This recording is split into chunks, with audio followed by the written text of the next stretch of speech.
അല്പം കൊഴുപ്പ് കുറച്ച് മുഖം മിനുസപ്പെടുത്തി സ്വന്തം ശരീരം കൂടുതൽ ഭംഗിയായി കാണാൻ വേണ്ടി ഒരാൾ ഒരു ക്ലിനിക്കിലേക്കോ ആശുപത്രിയിലേക്കോ കടന്നു ചെല്ലുന്നത് വലിയ ആത്മവിശ്വാസത്തോടു കൂടിയാണ്. ചെറിയൊരു മാറ്റം മാത്രമാണ് അവർ പ്രതീക്ഷിക്കുന്നത്, അല്ലാതെ ഒരു ദുരന്തം ആരും ആഗ്രഹിക്കുന്നില്ല. ചിലർക്ക് ചികിത്സയ്ക്ക് ശേഷം അണുബാധകൾ പടരുന്നു, അവരുടെ ജീവിതം പോലും കീഴ്മേൽ മറിയുന്നു. വന്നതിനെ രക്ഷിക്കാൻ വേണ്ടി വീണ്ടും ശസ്ത്രക്രിയകൾ ചെയ്യേണ്ടി വരുന്നു. കൈവിരലുകൾ നഷ്ടപ്പെടുന്നു, കാൽവിരലുകൾ പോകുന്നു.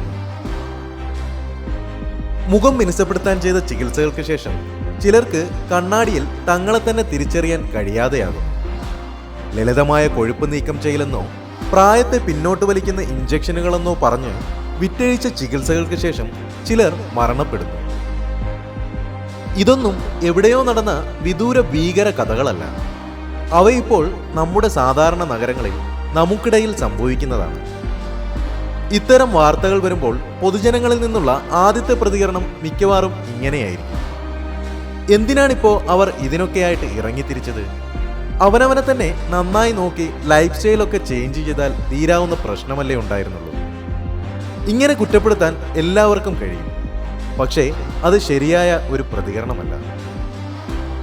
മനുഷ്യൻ ശരീരത്തിൽ മാറ്റങ്ങൾ വരുത്താൻ തുടങ്ങിയിട്ട് ആയിരക്കണക്കിന് വർഷങ്ങളായി. പുരാതന കാലത്തെ ഗ്രാഫ്റ്റിങ്ങും നെയ്സൽ റീകൺസ്ട്രക്ഷനും മുതൽ ഒരു കാലത്ത് വലിയ വിവാദത്തോടെയും സംശയത്തോടെയും പരിഹസിക്കപ്പെടുകയും ഇന്ന് കൂടുതലൊന്നും ചിന്തിക്കാതെ അംഗീകരിക്കുകയും ചെയ്യുന്ന ടെസ്റ്റ് ട്യൂബ് ശിശുക്കൾ വരെ അതിൽ ഉൾപ്പെടും. മാറ്റം ആഗ്രഹിക്കുന്നത് ഇവിടെ ഒരു കുറ്റമല്ല. വിദഗ്ധരായ ഡോക്ടർമാർ അണുവിമുക്തമായ മുറികളിൽ കൃത്യമായ പരിചരണത്തോടെ ചെയ്താൽ ഇന്നത്തെ കോസ്മെറ്റിക് ചികിത്സകൾ വളരെ സുരക്ഷിതമാക്കാം. എങ്കിലും ഇവിടെ നമ്മൾ ഒരു കാര്യം ഓർക്കേണ്ടതുണ്ട്: സർജറി എന്നത് എപ്പോഴും സർജറി തന്നെയാണ്. Infection, bleeding, nerve damage, embolism എന്നിങ്ങനെയുള്ള അപകടങ്ങൾ സർജറികൾ അത് മികച്ച രീതിയിൽ ചെയ്താലും ഉണ്ടാകാനുള്ള സാധ്യതകളുണ്ട്. എന്നാൽ മിക്ക ദുരന്തങ്ങളും വെറും വിധി മാത്രമായിരിക്കില്ല. നമ്മുടെ സിസ്റ്റം തകരുന്നിടത്തു നിന്നാണ് അവ ആരംഭിക്കുന്നത്. ആകർഷകമായ പരസ്യങ്ങളുടെയും രൂപാന്തരം കാണിക്കുന്ന ചിത്രങ്ങളുടെയും ബിഫോർ ആൻഡ് ആഫ്റ്റർ അകമ്പടിയോടെ ഈ ചികിത്സകൾ ഒരു സാധാരണ സെയിൽ പോലെയാണ് വിപണികളിൽ എത്തുന്നത്. അപകട സാധ്യതകളെല്ലാം മറച്ചുവെച്ച് മാറ്റത്തിന്റെ വാഗ്ദാനം അവർ വിറ്റഴിക്കുന്നു. Lunchtime lipo, scarless facelift, age reversing injections ഇവയെല്ലാം യഥാർത്ഥ ശസ്ത്രക്രിയയുടെ അപകട സാധ്യതകളെ ഒളിപ്പിച്ചു വയ്ക്കുന്ന ലളിതമായ വാഗ്ദാനങ്ങളാണ്. മതിയായ ലൈസൻസുകളോ കൃത്യമായ പരിശീലനമോ ഇല്ലാതെ ക്ലിനിക്കുകൾ പ്രവർത്തിക്കുന്നു. സമ്മതപത്രം ഒപ്പിടുന്നത് ധൃതിയിലാക്കുന്നു. അപകട സാധ്യതകൾ വെറും ലാഘവത്തോടെ അവതരിപ്പിക്കുന്നു. ചികിത്സയ്ക്ക് ശേഷമുള്ള ആഫ്റ്റർ കെയർ തീരെ കുറയുന്നു. ഒരുപക്ഷെ അണുബാധ ഉണ്ടാകാനുള്ള ആദ്യകാല സൂചനകൾ പോലും അവഗണിക്കപ്പെടുന്നു. സൗന്ദര്യത്തെ ചികിത്സയായി കാണാതെ ജീവിതശൈലിയായിട്ടാണ് ഇവിടെ നമ്മൾ കൈകാര്യം ചെയ്യുന്നത്. അതുകൊണ്ട് തന്നെ ഇത് മാർക്കറ്റിംഗ് ചെയ്യാനും നിസാരവൽക്കരിക്കാനും എളുപ്പമാണ്. ഏറ്റവും വിദ്യാസമ്പന്നരിൽ നിന്ന് പോലും ലക്ഷങ്ങൾ കവരാൻ മാർക്കറ്റിങ്ങിന് കഴിയുമെന്ന് നമുക്കറിയാം. ഇവിടെ നഷ്ടപ്പെടുന്നത് വെറും പണമല്ല, അത് ആരോഗ്യമാണ്, ജീവിതമാണ്.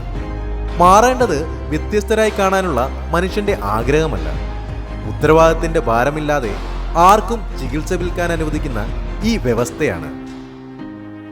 വെറും മനോഹരമായ ചിത്രങ്ങളും ഇൻഫ്ലുവൻസർമാരുടെ സാക്ഷ്യപത്രങ്ങളും മാത്രമല്ല, അപകട സാധ്യതയെക്കുറിച്ചുള്ള സത്യസന്ധമായ വിവരങ്ങളും ചികിത്സകന്റെ കഴിവിന്റെ കൃത്യമായ തെളിവും ആളുകൾക്ക് ലഭിക്കണം.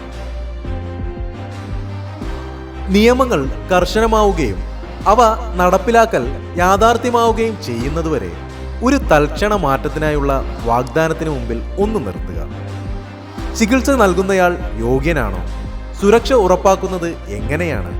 എന്തെങ്കിലും അപകടമുണ്ടായാലുള്ള പരിഹാരമാർഗം എന്താണ് എന്നെല്ലാം കൃത്യമായി ചോദിച്ചറിയുക എന്നതാണ് ഏറ്റവും സുരക്ഷിതമായ മാർഗം. കാരണം ഒരു ഭംഗിക്ക് വേണ്ടിയുള്ള ഓട്ടത്തിന് നൽകേണ്ടി വരുന്ന വില വെറും മനസ്താപം മാത്രമല്ല. ചിലപ്പോൾ അത് നമ്മുടെ മാംസവും ശ്വാസവും ഭാവിയുമാകാം.